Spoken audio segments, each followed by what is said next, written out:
Really, since the 80s and A Nation at Risk in April of '83, we have been about trying to change education. And we've done a lot, and we've seen success and failure. And what we really have seen most is that we started and created campfires as excellence, as one of my colleagues used to describe it. He said, we build all these little campfires of excellence, but the design of a campfire is that it shouldn't spread. And what we really need is a brush fire. We need something that moves across the system. So we've been in this a long time. And more than 10 years ago, we developed a report called Priority Schools, High Priority Schools. And it was about the schools that are not serving students. We are not giving students what they want. And what's kind of exciting looking back, in Alabama, they passed a state law way before No Child Left Behind, where they did the same thing. They measured students' progress, and if you failed one year, you moved to a different level. And then in the third level, you qualified for state takeover. Well, after 3 years, they had 7 schools that qualified for state takeover. And our affiliate, the Alabama Education Association, went to the Department of Ed and said, would you be willing to partner with us? They said yes.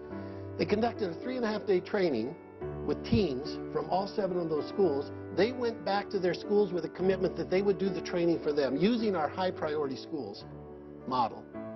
And in 1 year, all 7 of those schools went from the lowest to the top tier. Now, what I think the most important lesson in that is that it takes collaboration.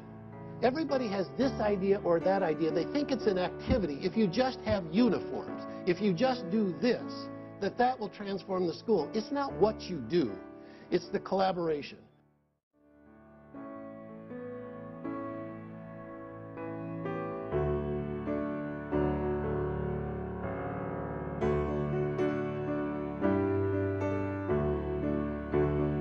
Art and physical education and music are essential to a well-rounded education and should not be removed.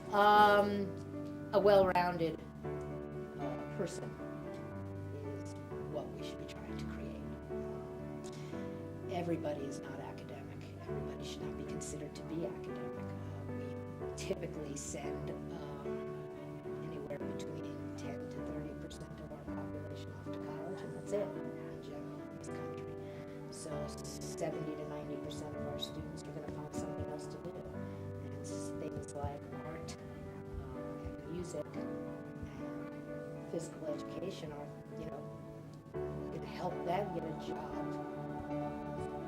so that they can support their families. It doesn't have to be an academic. First of all, I disagree with the wording of the question in that math, science, social studies, English, etc. are more important or more necessary than things like music, PE, and art.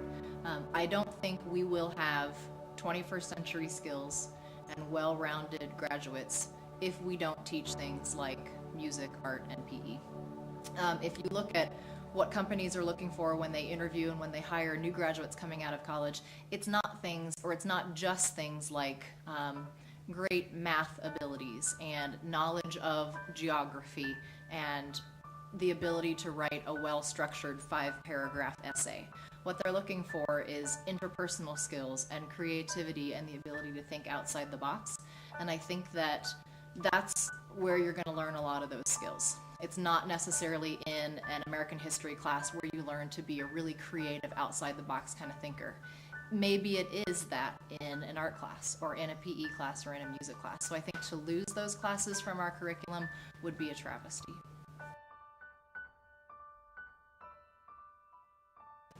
It's more driven by panic.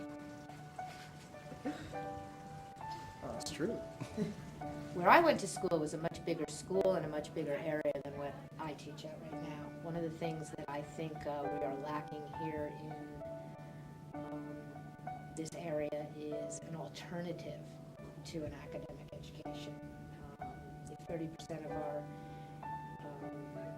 kids really, in general, are going on to college, and even if we're at a higher rate here, there need to be other options. There need to be work-study programs. There need to be vocational technical institutes to get kids, students, young adults, ready for whatever career they're going to go into. It wasn't all that long ago, so I can't say that there have have been that many changes.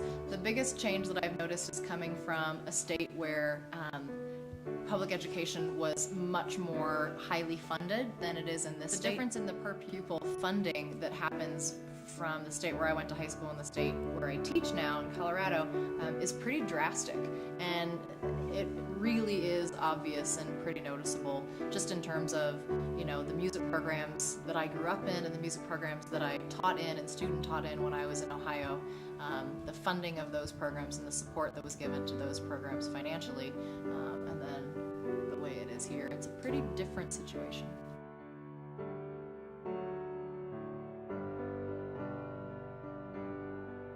Well, that would be a nice thing, and hopefully that will happen someday.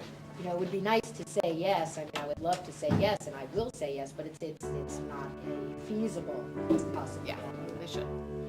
Is it that way now? No, not at all. Will it ever happen? No, not if we keep our current funding system.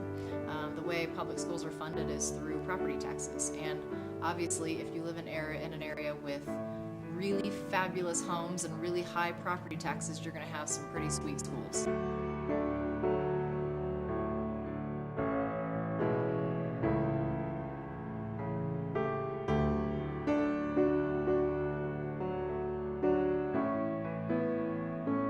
Comparison to other countries. And I think that there are people out there who do believe that our education system is weak. I believe that other countries don't require all students to be in school and don't test all students in their country. They only test the cream of the crop, and that's why our results look